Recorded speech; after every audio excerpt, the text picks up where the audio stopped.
कांड संख्या 344-24 से आप में से अधिकांश लोगों को विदित है कि आज से एक वर्ष पूर्व 21 दिसंबर 2024 को एक डबल मर्डर समस्तीपुर जिला अंतर्गत हुआ था, जिसमें जमीन कारोबारी विजय गुप्ता और एक टोटो चालक गणेश सहनी इनकी गोली मारकर हत्या कर दी गई थी, जिसके संबंध में एक वर्ष पूर्व कल्याणपुर थाना अंतर्गत 344-24 से केस दर्ज किया गया था।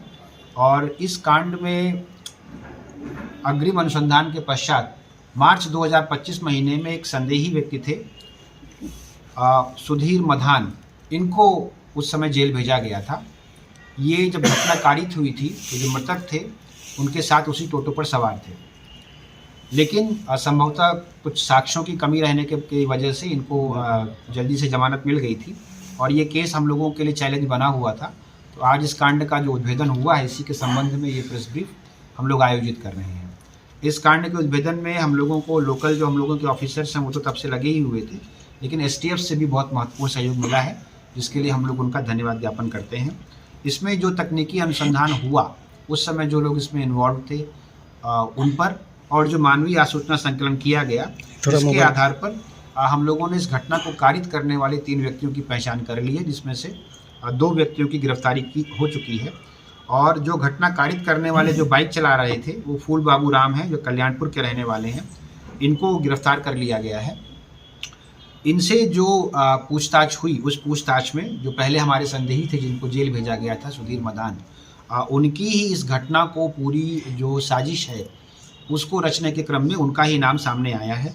उनकी पहचान भी सुधीर मदान ने जिन लोगों को हायर किया वो 3 लोग थे, उनको पहले बुलाकर रेकी भी कराई, और जो मृतक हैं जिनको उन्होंने टारगेट किया था उनकी फ़ोटो वगैरह भी दिखाकर उनसे उनका हुलिया उन्होंने मैच कराया था।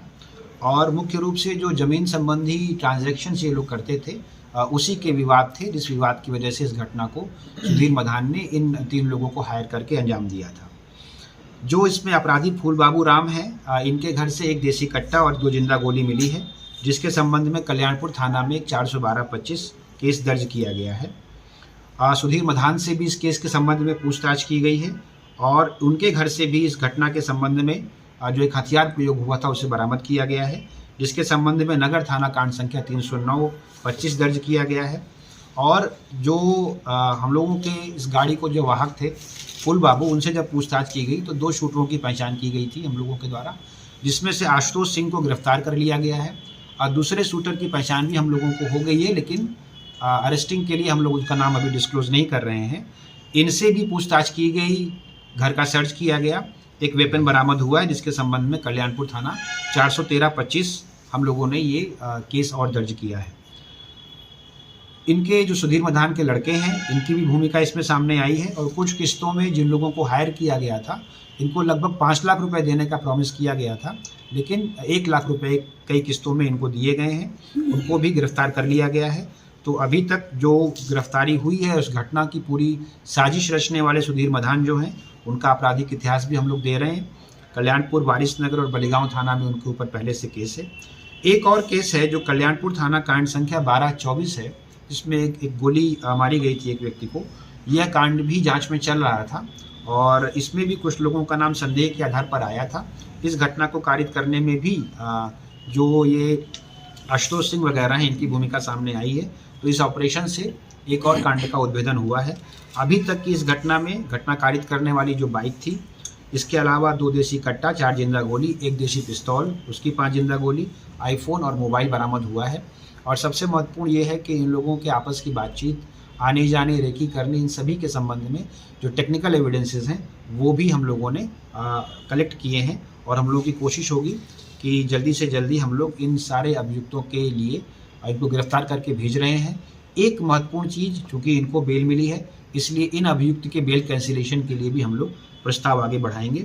जो छापामारी दल है, इसमें यहाँ पर CI सदर हम लोगों के साथ हैं, SHO टाउन भी हम लोगों के साथ हैं। कल्याणपुर की जो टीम है SHO कल्याणपुर के नेतृत्व में, वो अभी बहुत सारा काम अभी कर रहे हैं, इसलिए यहाँ पर उपस्थित नहीं हो पाए हैं। लेकिन चूँकि ये कांड लगभग 1 वर्ष से ब्लाइंड केस ही चल रहा था और समस्तीपुर पुलिस के लिए चैलेंज बना हुआ था, इसलिए इस कांड के उद्भेदन के लिए हम लोग STF का विशेष तौर पर धन्यवाद ज्ञापन करते हैं।